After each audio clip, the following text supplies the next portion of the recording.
Thanks, Maddie.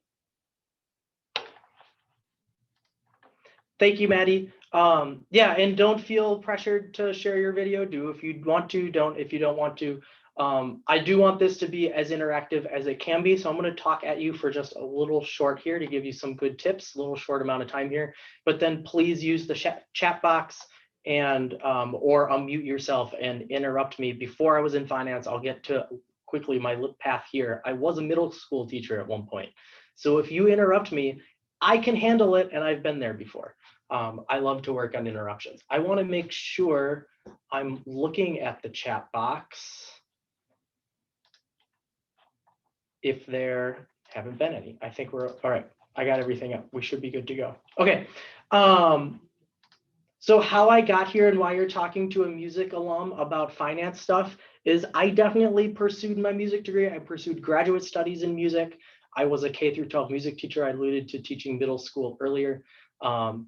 That was working and it was working well, but I wanted to try something different. So I thought I was going to go to music performance. So I started working a whole bunch of different crazy odd jobs. Maddie, I see we've got somebody else. Are you co-hosting or do I need to let them in? All right, that answers. I got it. Don't worry about it. I'll handle all of that. So worked a whole bunch of different odd jobs and got an operations job at a bank, just approving signatures, which I hated. But it was a good job and it provided stability and health insurance, which I now needed at the age of 26. And I was able to really effectively network from there. I think one thing, if anything, you're going to learn once you get out of college is life is really just about networking, and it's about who you know and knowing those people at the right time. And I was able to do a really good job of doing that. And people in finance loved my teaching background because you do a lot of education with advisors and with clients when you're working about them. Because all the stuff, like the stuff we're gonna talk about today, like establishing good credit, all of those are the things that you really need to know to be successful in the real world. But I'm guessing Eckerd didn't give you that education or prepare it for you at all. And I'm guessing whatever your K through 12 school was didn't prepare you at all for personal finance and how we handle it. It's something we do a really poor job on as a country. So just having that education background, people liked because you had to do a lot of that. So I started consulting with different advisors for an insurance company based here where I'm living in the Twin Cities of Minnesota. And that's where I learned I love the financial services industry. I love working with people on personal finance. I want to become a financial advisor and work with my own clients directly. And that's where I pivoted into becoming a planner at UBS, where I am now. And now I'm a financial advisor here at UBS, working with 2 other young partners my age. And we're one of the top teams under the age of 40 here at the firm. So that's really exciting. And that's all because of I would attribute 90% of that to my Eckerd experience, definitely. All right, so that's enough about me, which none of you actually cared about. Credit scores and establishing good credit. How do you do it? This is where I'm going to talk at you again I'm going to try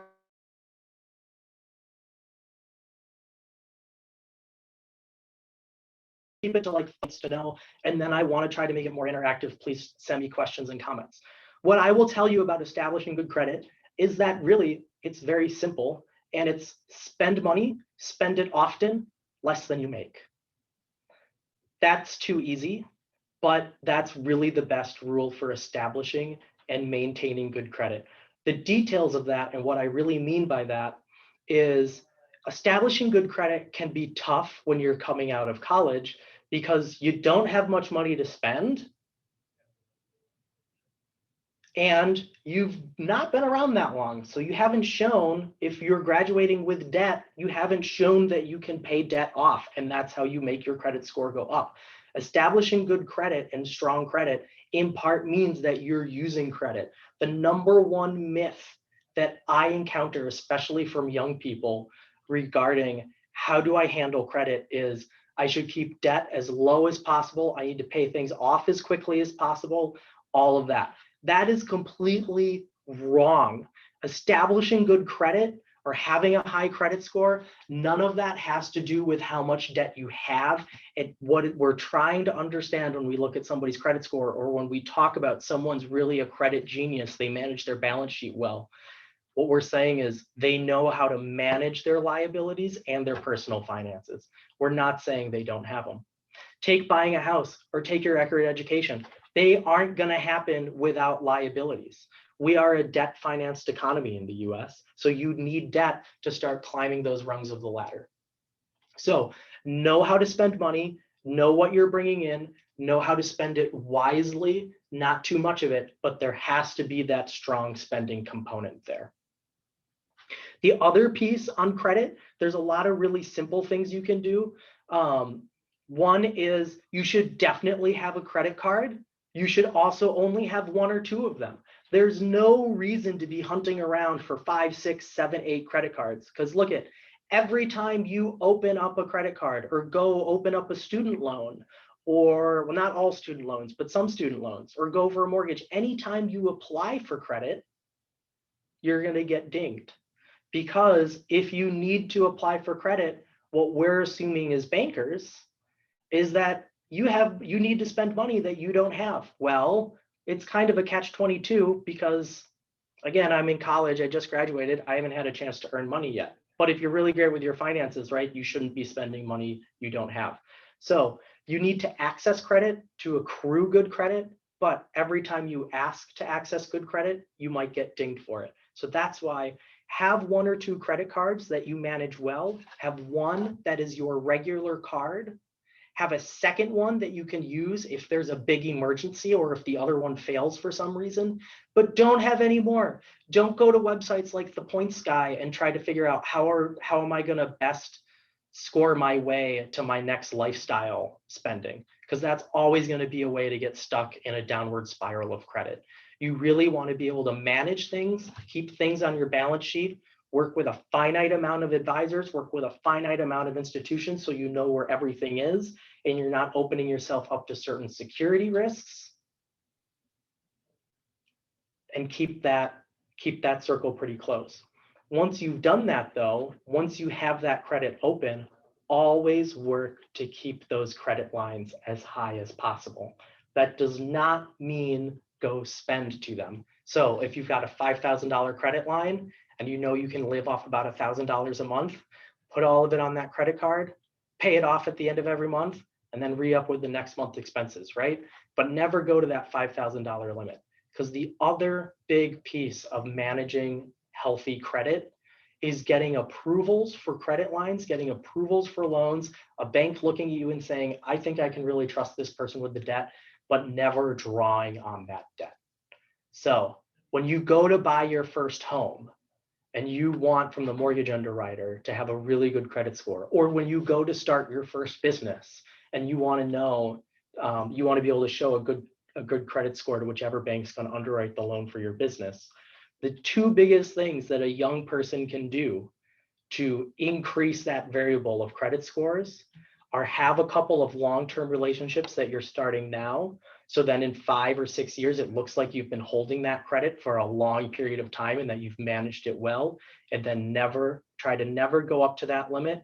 Also with that, never go up to that limit, go in annually. You know, if you've got a Visa card, go back to Visa once a year and say, I want a credit limit increase, even if you're not planning on spending more. Why? Because again, you're raising that or lowering that leverage ratio. You're making it look like you've got more and more you can spend, but you're using less and less of it. So a bank's going to say, oh, you can do that much more with my debt, and I see you that much safer of an investor. Those are kind of the big pieces for credit score. I'll give you one personal example. I was super lucky in this. My parents decided when I was 12 to go out and make me a co-signer on their credit cards. They did not tell me that, so I didn't know and never used it. But then when I had to apply for my first loan, when I was 20, I bought my first car when I was 27. So 15 years later, it looked like to the bank that I had had a credit card for 15 years. Now, all of you are in college and you might be thinking, well, Zach, that's a great story for you, but that doesn't help me because my parents didn't do that for me. I understand that. I'm not trying to rub that point in. It's really just to make the point that the biggest variable and the biggest disadvantage young people are at with establishing healthy credit is that time horizon. So if you can work to have the right pieces of credit Don't actually use them as debt, right? You don't want to start paying that interest to a credit card company, to a bank, but use those pieces of credit, establish them now and use it like a monthly checking account, make sure it gets paid off. That really is the absolute best thing you can do as a young person to establish good credit.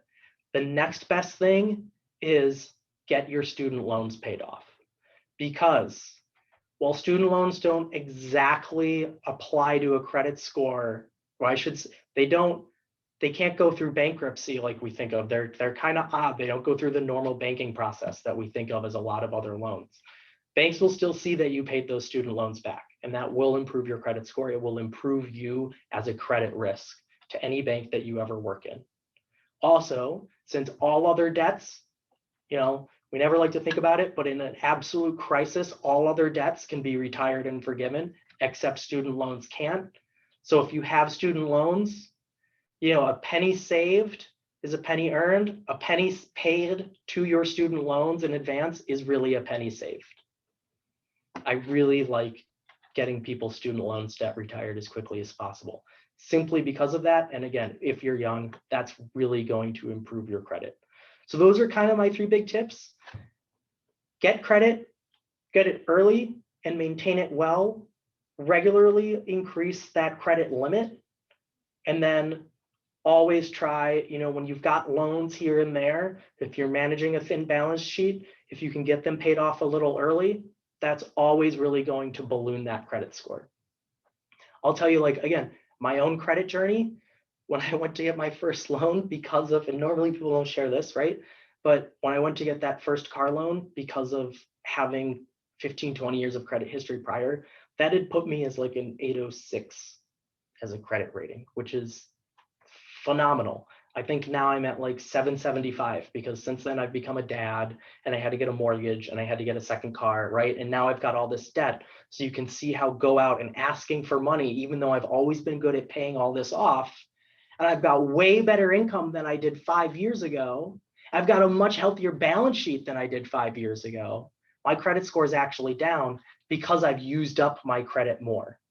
So that's where establishing healthy credit, it has nothing to do with your income. It has nothing to do with how healthy your balance sheet is or how wealthy you are. That's really the big myth that people think. Establishing healthy credit is about how well do I manage my balance sheet regardless of its size, and then do I know how to manage my liabilities, and do I know how to pay them off? So that's where it's the real catch-22 of, you need credit and you need to access credit and pay off credit to get that score up, but also every time you access it, it's going to come back a bit. So your 20s and 30s are going to be a period of fits and starts for your personal finances, and that's okay. And regardless of what you hear from any of your parents or any previous generation or anything on the media, it was really fits and starts for everybody. You're going to be taking steps forward, and then it's okay to take a step back or two. That's part of development. That's part of how good credit is supposed to work. I have gone way over the 5 minutes that I promised. So what questions do people have about establishing strong credit, making sure that we're developing strong balance sheets as young entrepreneurs or investors or young workers? What kind of questions do you have down those lines? I'm also happy to go to a few resources, and then there's some security things I also want to make sure I discuss with you guys.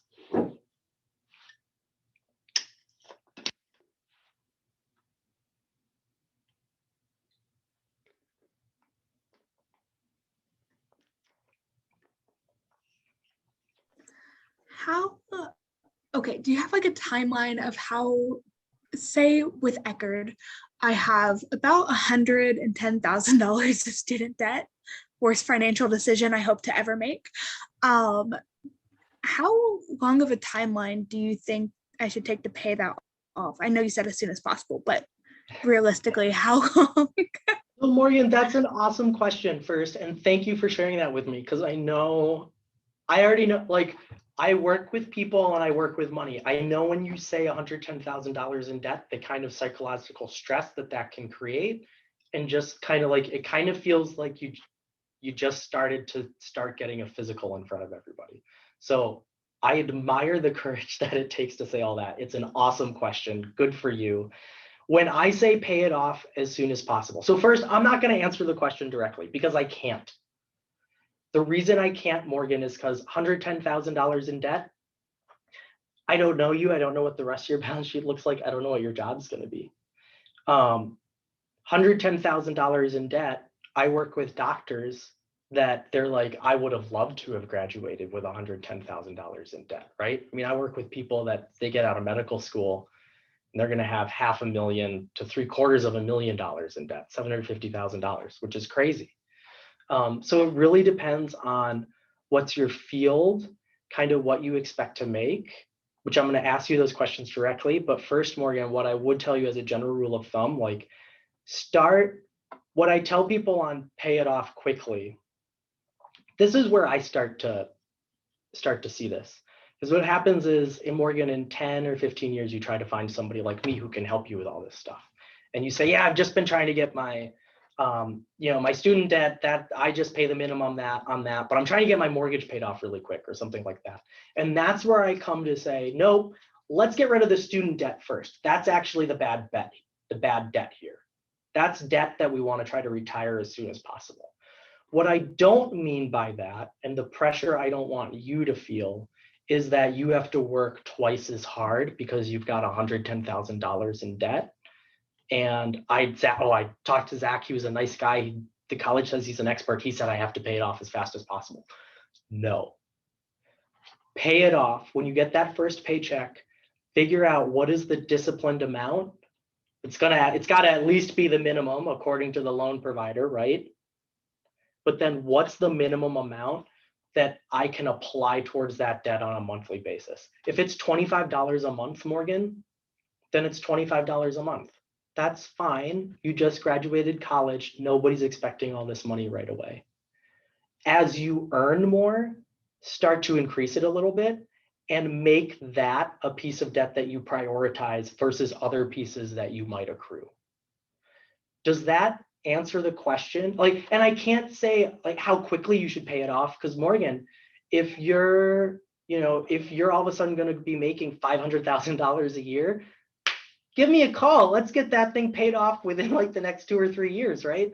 If it's going to be $35,000 a year, maybe it'll take a decade or two to pay it off. That's okay. I know it sounds scary and overwhelming, but that's okay. I don't want you to feel guilty about the debt that you have. There's a lot of other Americans in your position. Hopefully, we're going to make some political headway. That's as much of the soapbox as I'll step on, because I don't want to piss anybody off, but hopefully we'll make some political headway on making that a little bit easier here. But really the big thing is you're in the same boat as a lot of Americans. Don't feel overwhelmed by it. And there was an economist I was listening to just yesterday, and they were talking about how even when we look at people with $250,000 in student debt and they don't even have that graduate degree yet, which I know you guys don't have the graduate degree, but I gave the doctor's example earlier.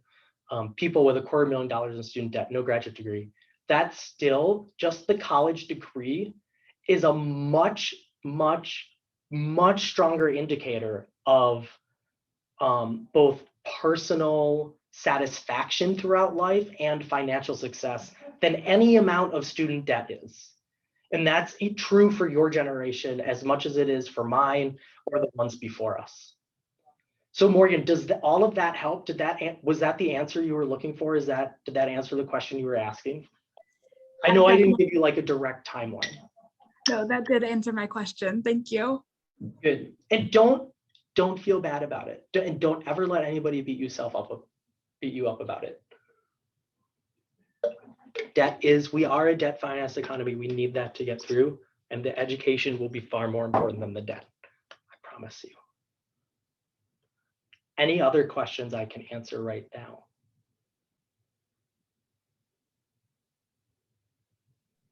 Okay, so hi, I opened a new credit card. Well, I have 3 now, but I opened a credit card last year because I really needed a new laptop. So I was wondering, when I close that credit card, because I don't use it anymore, and it really just needs to go away since I've paid my laptop off and everything. Yeah. How much should I expect that to knock down my credit score? And should I go ahead and ask for my other 2 credit cards to be upped so my ratio doesn't look out of whack? Jenna, another awesome question. So I would say in terms of the first part of the question, how much will it affect your credit score? I don't know. And nobody knows, and don't trust anybody that thinks they can answer that question. And the reason is I'm going to answer another question with this too. I'm assuming that at some point I'll get a question about like, hey, all those credit reporting agencies, can I trust the credit score that they give me? And yes and no. There's one company that scores all Americans on their credit. It's called Fair Isaac Company. You best know it if you've ever heard of FICO or heard FICO credit score, right? Fair Isaac Company, they do it. They're the data crunchers for everybody. There's all sorts of other companies now that are smaller companies that are also trying to create these scores that when you go and get your credit report from like Credit Karma or any of those websites, they're not giving you your official FICO score that a lender is going to want to look at. They're giving you a score to one of these ancillary companies, and it's always going to change. So no one with that, and with FICO controlling everything and it being a complete closed black hole on how they create these scores, no one can say when you change your credit. We know what kind of things increase and decrease scores. We don't know by how much. So will it make your credit score go down? I can't say that definitively. It'll likely go down a little bit, but how much?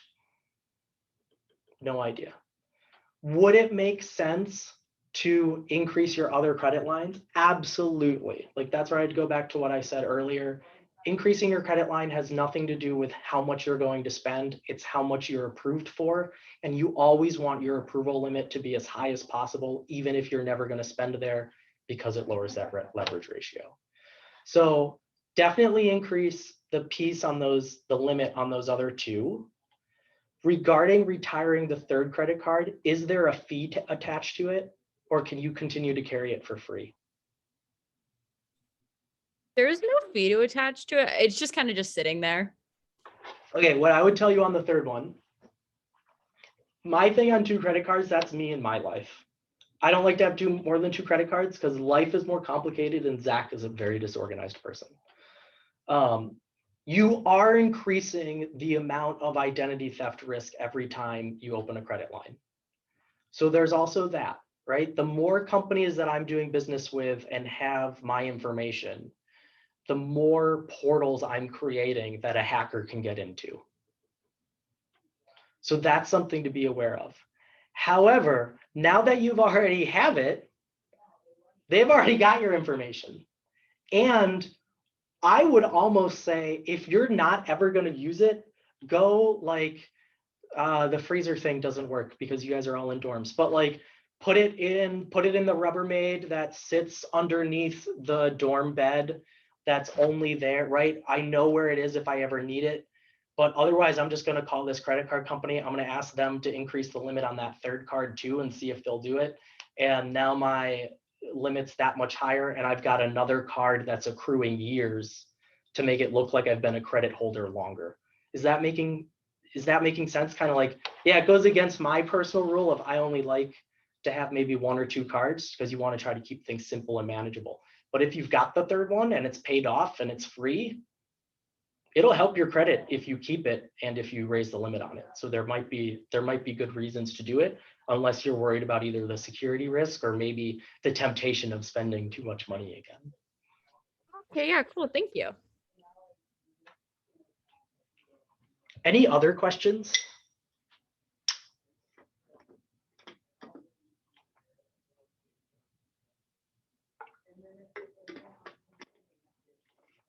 And then actually, I thought I'd get questions on hacking and freezing. I want to speak on it just a second.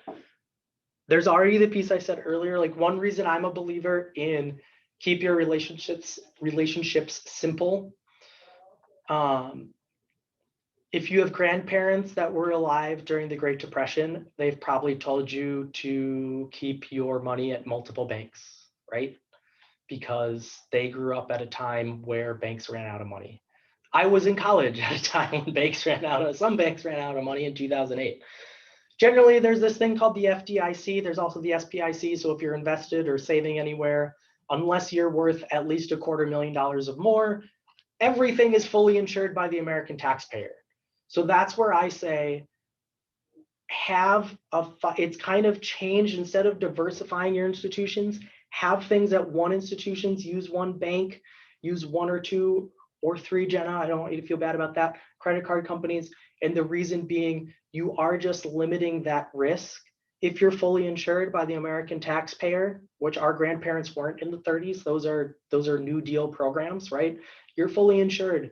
You don't have risk by being all at one institution. Everybody that had savings account at Lehman's Brothers that were under $250,000 in balances got their FDIC money back.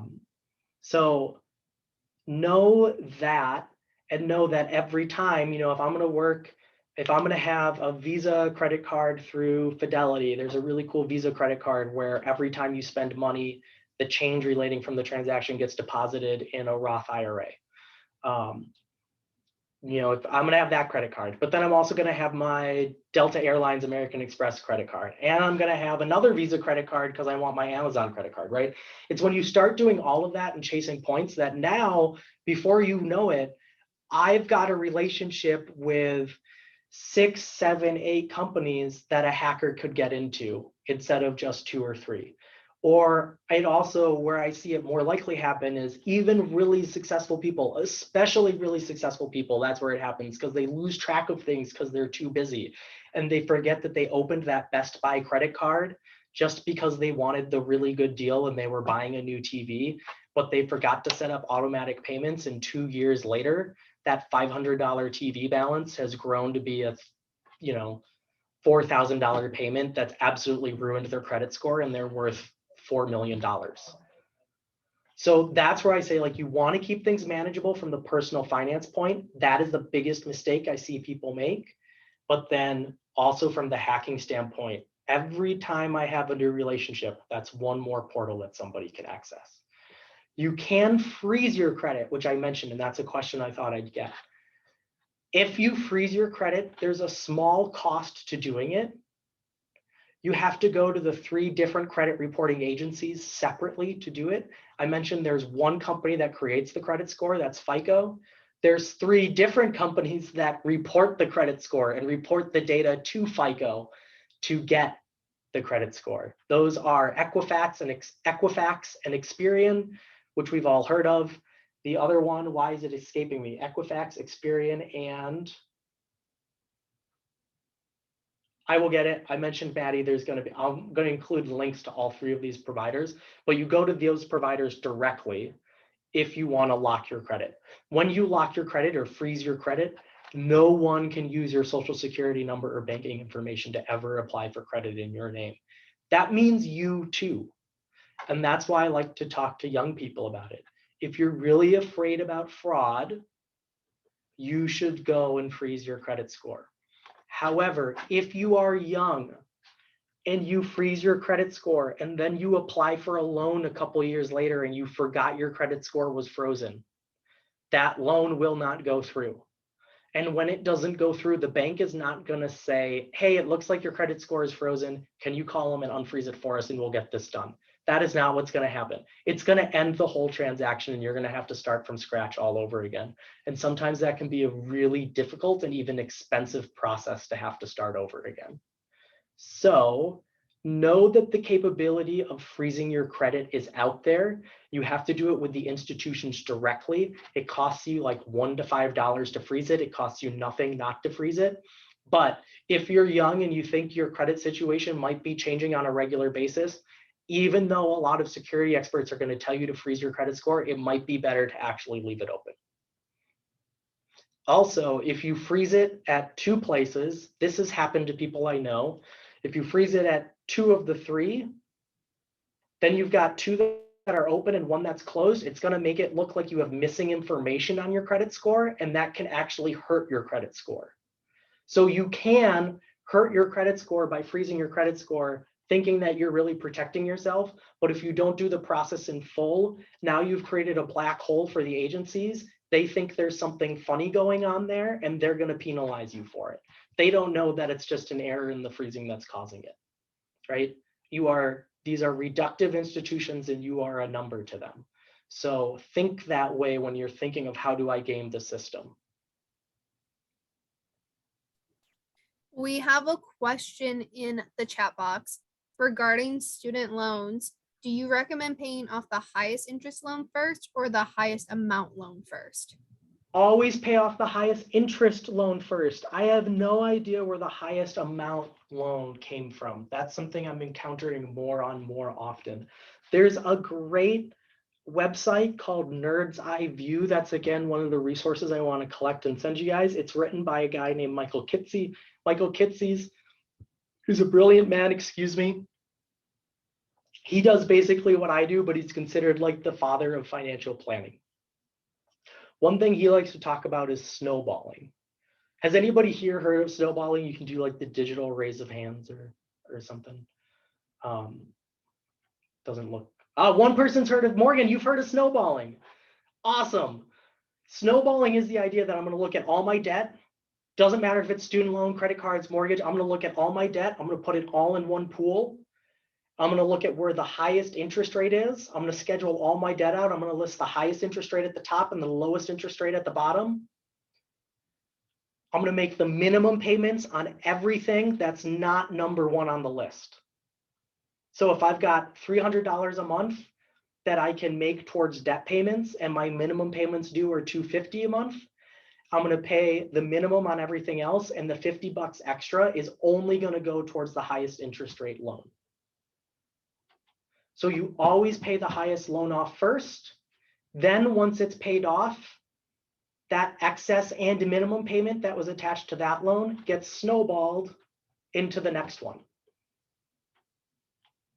And you always, always, always pay off the highest loan first. I'm going to say it again because it's just that important. You pay off the highest interest rate loan first. You can figure the math any way you want. You can choose any numbers you want. You can choose any terms on the debt that you want. It will always be paid off the fastest if you pay off the highest interest rate loan first. We all know what compounding interest is. Albert Einstein called it the most powerful force in the universe. So on debt, compounding interest works against me. It works for me if I'm paying it off, right? But it works against me if I'm not doing a good job managing it. You are keeping, if you decide to pay off the biggest loan first instead of the biggest interest rate, you are keeping the most momentum on that balance sheet in terms of maintaining that balance, maintaining the liability. You're keeping that higher compound growth rate. So you're never going to outrun that. You always have to pay off the highest interest rate loan first. And if anybody ever tells them otherwise, you should ask for whatever drugs they have and partake, because they are smoking something much better than you are. It is absolutely nuts to do anything else. Pay off that highest interest rate loan first. Snowballing is also, the other thing is that's inside that question is the minimum payment piece. Really make sure you're only doing the minimums on all the other loans, and that all of the excess debt payments you can make go towards that highest interest rate. Do not, and this is the other common mistake I see, people will say, all right, I've got $250 in liabilities or monthly liability payments I got to make. I got $300 that I can afford because I want to retire this debt early. So I'm going to, maybe it's split between 5 different loans. I'm going to pay $50 on, or I'm going to pay the minimum plus $10 on each loan. No. Put all $50 just towards the highest interest rate loan. It's the same school of thought. That compounding interest rate, most powerful force in the universe. That's great when it's on my asset side. I want to keep the highest interest rate on my asset side. On my liability side, I want to get the worst, biggest source of drag to my personal finances off the balance sheet as fast as possible. So always put excess payments towards the highest interest rate loan and try to make sure just that one is paid off first, regardless of term and size. I got angry on that one, but hopefully, again, like any questions on that, or did that create the clarity that we needed?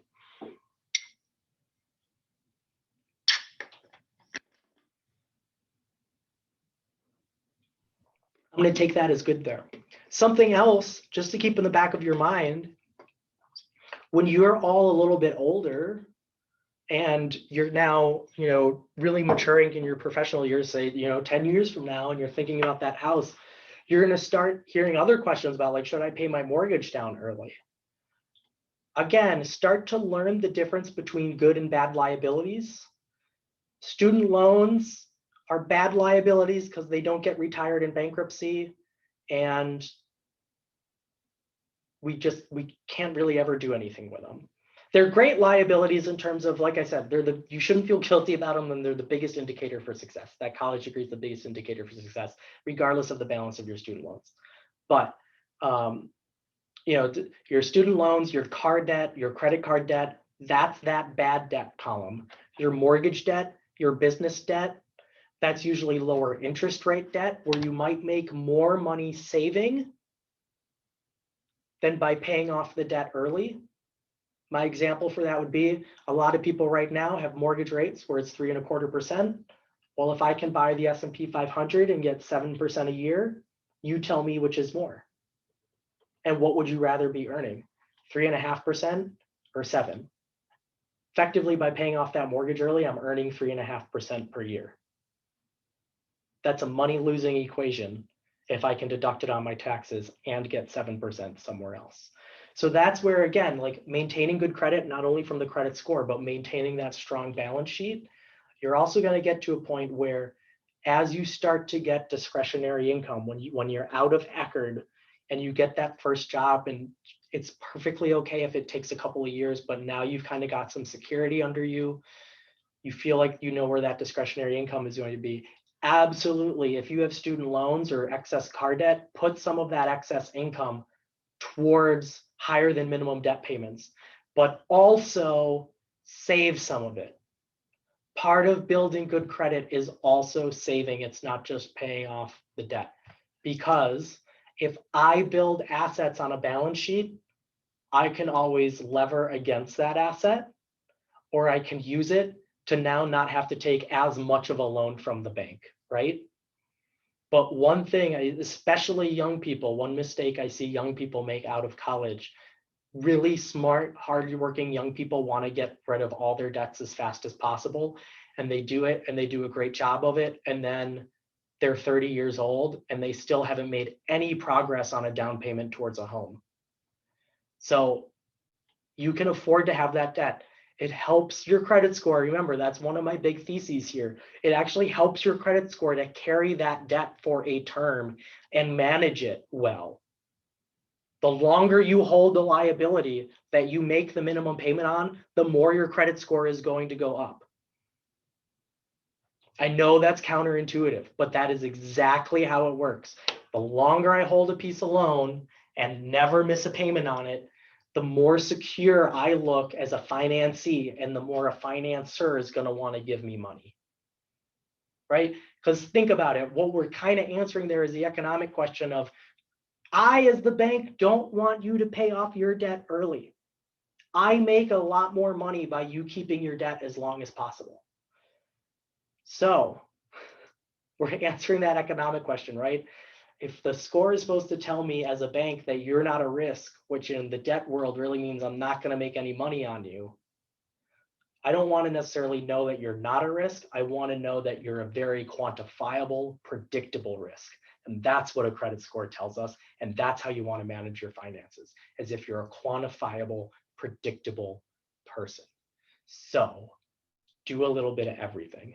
When you get to that debt piece and you can finally start doing more than the minimum payment, what I always tell people is, once you can do more than the minimum payment, it's a third, a third, a third. So if I've got $300 excess a month now that I could be making, all right, 100 of it's going to go towards excess debt payments. 100 of it is going to go towards saving and investing. And 100 of it is going to go to me to have fun with, because I worked my ass off to get to this point, and you're not just working to pay the bank back the money that it lent you. And I will say this also as a personal finance and credit piece of advice. If you are not taking care of yourself emotionally, then your finances will absolutely consume you. And remember that the only reason any of us have a dollar, whether it's one of them or 40 million of them, is to try to live out whatever values we have in here and in here, and to try to change kind of the community that we're in, right? In the end, money is how we communicate our value. It's how we decide, it's how we spend money on the clothes that we're going to buy. It's how we fund the political candidates and charities that we care about.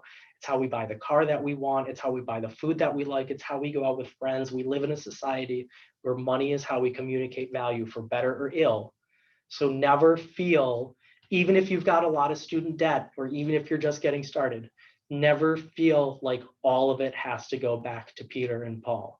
Some of it can in fact go to you, and you will get a financial return by spoiling yourself every now and then. Because if you have less stress, long-term, you will spend less money, you will get into less trouble, and your finances will be healthier because of it. The last piece of advice I have that kind of goes along with that, we talked about snowballing. Jenna, I'm still super thankful you asked the question about, should I pay off the biggest loan or the highest interest rate first, right? And I beat that horse dead. We're going to pay off the highest interest rate. But then once you've paid off a loan, every time you pay off a loan, you know what you do? You go and you take yourself out to dinner, or you buy yourself a bottle of champagne, or whatever it is that you do to celebrate. And I even tell my clients, you get to skip the excess debt payment the next month. We're just going to do minimum payments for 1 month because we just paid something off, and we're going to go spoil ourselves for a month. Don't be afraid to create systems for yourself, especially in your finances, where you are rewarding yourself for accomplishing a goal. That again is really the secret to success. I do want to give more time for questions. I want to tell one quick story. It's really kind of about myself, and I'm sorry about that, but I think it's a good story that illustrates a point. In my job, what I do, most of the households I work with have a net worth between $5 and $65 million. That sounds like a lot of money. What none of you would believe is there is no pattern to where that money came from. And when I say it that way, I mean like the people with $60 million did not necessarily have amazing jobs or start some amazing business. There was something there, right? You're not going to get to that level by being a school teacher. Sadly, nothing wrong with school teachers. I was one, but like, you're not going to get to that level by teaching public school, right? That's just not where we've decided to value things as a country. But a lot of my like $5 and $25 million clients, some of them are school teachers. Some of them are school teachers that they just, you know what? They snowballed their debt when they got out of college. They were serious about paying it down. They had really good systems of achieving a goal and then rewarding themselves. They've never, come hell or high water, ever stopped saving regularly into an investment account. And so they've always, year after year, been earning compound interest. They've managed their liabilities really well. Many of them will go into retirement with a mortgage, but we'll be fine with that.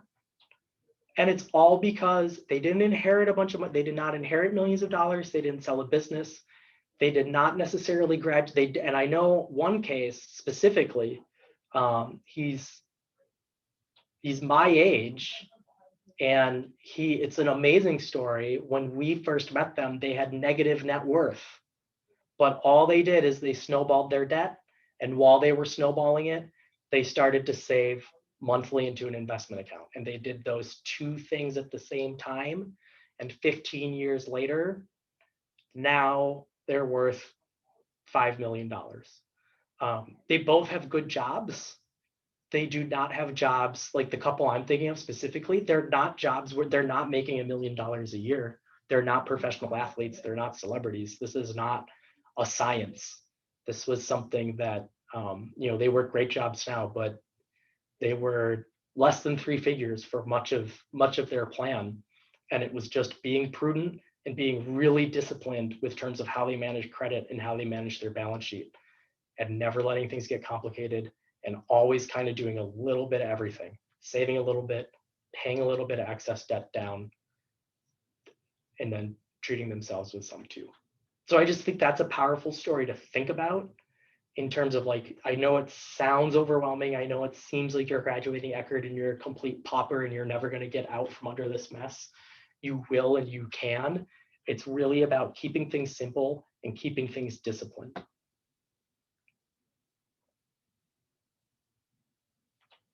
Any other questions? Yes. I know that I came here a bit late. That's because I had another thing going on, and I'm not sure if you already answered this question. But what are the best apps with which to check your credit score with? Oh, really interesting question. Best apps to check the credit score.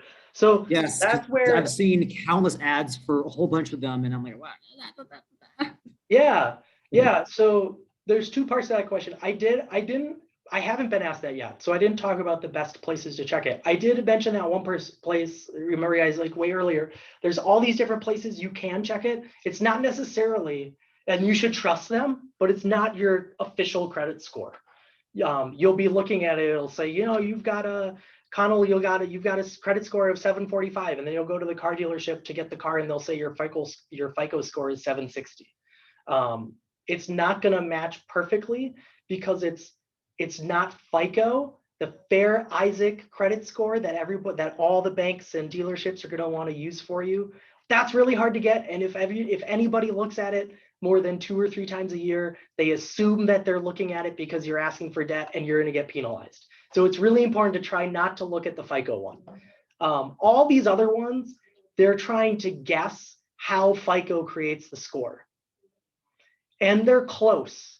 And in my personal experience, both for me and when I talk to my clients and people I work with, these places, these apps you can go to get your credit report, do a good job of being on the conservative side. And what I mean by that of you're more likely, it seems, to see an underreported credit score than an overreported credit score, which is certainly what we want, right? You don't want to think that you're an 800 and then you walk in, it turns out you're 725 and you're not going to get the loan. So you can trust them. Which apps are good? I mentioned I'm going to send an email at the beginning of the week to Maddie that's got a whole bunch of links on it of what good resources are. A couple that I can name off the top of my head, and one of my favorites is Credit Karma. That's probably the one you hear the most. They really are that good. They really are that good. They also are great at a whole bunch of other resources that they have, and their articles are great. Like, it is good material that I will say, there's ways that they can sell you on things. They are trying to make some revenue off you. I think it's reasonable. And a lot of the solutions they have, like the credit cards they offer that then, put something in savings, they're really good cards. They're really generally good products. I think they're generally a really good place to go generally. So that's Credit Karma. Another really good website to know about is mint.com. Has anybody heard of Mint? All right, Connell, you're nodding your head. Mint.com is awesome. Mint.com is not marketed as like a credit report, kind of like Credit Karma is, but they do offer that service. If you use Mint, they'll show you what they think your credit score is. What I really like about Mint is they do all that other stuff for you too, right? Excuse me. So you can put in, so for people that don't know what Mint is, it's an account aggregator. So I can put in all my other bank accounts, my usernames and passwords, I can put in my credit cards, and they'll start aggregating it all in one place. And then they'll even watch my spending. So I can see that, oh, the pandemic's over for me in Minneapolis, maybe, but I'm at least back in the office. And now I'm doing business lunches, and oh my God, I can't believe how much money I'm spending on lunch every month. I need to cut back. Mint will show me that. They're a great resource for that. They also will let you do some really light financial planning. Frankly, none of you are in a stage where I feel like I would love to work with you. I wish that the economics of my job allowed me to work with more young people, because that's who needs my help, people's like my help. But I haven't seen an advisor model that really works well and is cost effective for young people. Mint does a really good job of kind of the mass affluent, what kind of planning things do you need to do to get to kind of get ahead. And they're really good at helping you set those goals on getting to a savings bucket or down payment, whatever that is. So like that would be more so than Credit Karma, the one resource that I push out there, because they're more of a holistic kind of personal financial management resource. But either one of those two are really great places to go to get kind of the quick physical on how is my credit doing. Just don't, again, take it with a grain of salt. Hopefully it's going to be a little bit lower than what the actual FICO score is. And most importantly, no, it is not your actual FICO score. But Credit Karma and Nerd's Eye View, or sorry, Credit Karma and Mint. Nerd Wallet, that's what I meant to say. Nerd Wallet is another website that's also really good. I personally like Credit Karma more. Nerd Wallet, I feel like when I'm on there, they're trying to push me too much on things, and I've seen some things that I just disagree with on Nerd Wallet.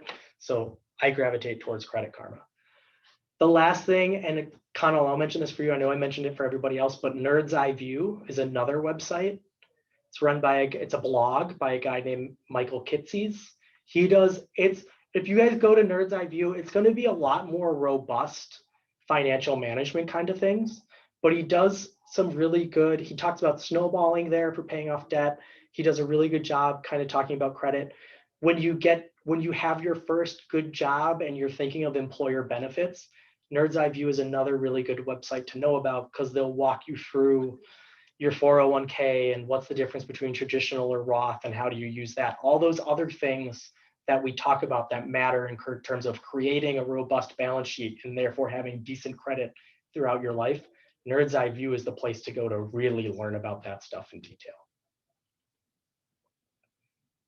All good questions. We got a question about what else? What other questions are there? Connell, I saw you had unmuted yourself. If you got another one, feel free. Okay, so one thing that I've never really completely understood was how good and bad credit scores look. Like, is this a thing where with a higher number means that it's good or that it's bad? Higher is good. Higher Okay. is good. The higher the credit score, the better. I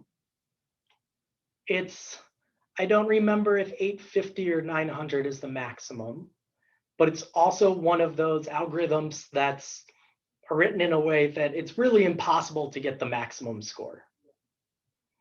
Higher is better. If it's over 800, it's phenomenal. That is very difficult to get.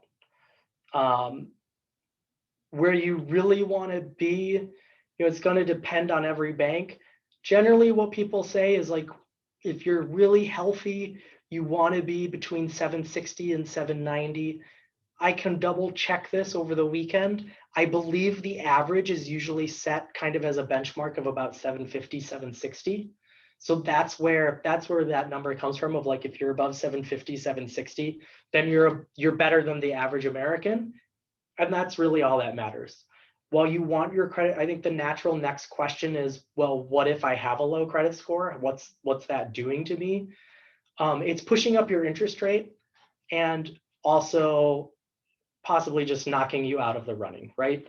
If the lower your interest rate, your credit score goes, the higher that interest rate's going to be from the bank, to a point where then they say, this is too low, we won't even give you the loan. Your credit score is too bad, you have horrible credit, we can't trust you to ever pay us back ever again, so we're never going to give you the loan, right?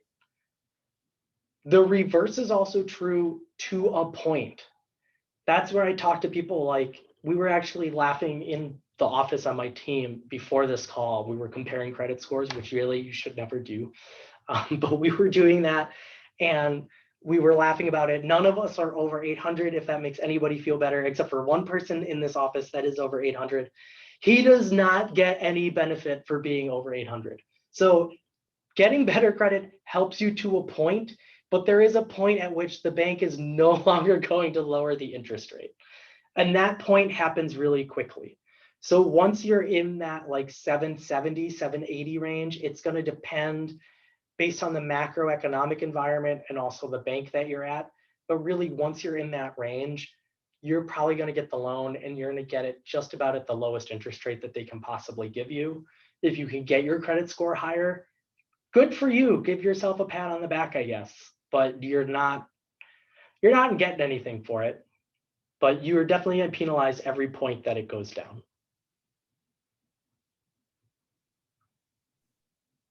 Very cool. Thanks. That it definitely clears it up a lot. Yeah.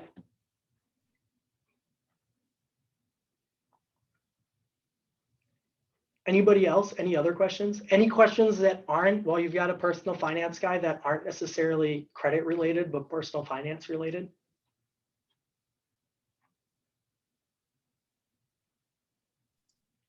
Yeah, I have a question. My name's Christian. I do the EIC at Eckerd. It's just an investment club. And we talk a little bit about like just different retirement accounts you can have. You can have a Roth IRA or you can have a 401k. Once you kind of get done with your student debt, whenever you start paying that, that's something that you can kind of allocate more money towards. But is that something that we should be starting as soon as we have a salaried job? Yeah, so that's where I come back to. I would say yes, you want to start your employer plans as soon as you have a salary job. Don't feel like you have to maximize it. You probably shouldn't. But that gets to, once you start having an income, don't just put it towards paying off debt all the time, right? Some of it should go towards paying off debt, but some of it should also go towards starting that nest egg, for lack of a better term. Because of how disciplined it is to use a 401k through your paycheck, that's usually the first place people should start. Debating the dynamics, I will tell you, as a young person, you want to try to do that Roth 401k if your employer allows it. So everybody on the call, if you can do a Roth, whenever you have money to save, you want to put it in a Roth 401k or a Roth IRA. What is that? It means that you're paying taxes up front. You're going to put this money in a retirement account where it will grow tax deferred. So while it's growing, the IRS can never get at it. But then when I take the money out on the back end, I also still don't have to pay taxes on it. So I'm going to pay taxes once at the front, never, ever again. In an IRA, it is the opposite, right? I'm not going to pay taxes up front. Sometimes young people really like IRAs because it can give us an income boost by using the traditional 401k or an IRA, right? Because it's going to lower my taxable income. So without really lowering my income. So I'm just going to pay less taxes. But now when I retire, I have to pay income taxes on it. Where it becomes a problem for young people is you're young, you do this, you're disciplined, you get a good job, and now you retire 40 or 50 years later, and that IRA is worth $6 million. All of that money is going to come out and pay income taxes. And now you've just created a situation where you're in retirement and you're going to be stuck in the highest income tax bracket, which in the state of Minnesota, between federal and state, is 50%. So 50 cents on every dollar that I pull out of clients' retirement funds gets sent to St. Paul and Washington. So they think they're worth $6 million and really they're worth $3 million. I don't know about you, but my Eckerd College math teaches me that 6 million is more than 3 million. Put it another way, 3 million is less, so it has less spending power.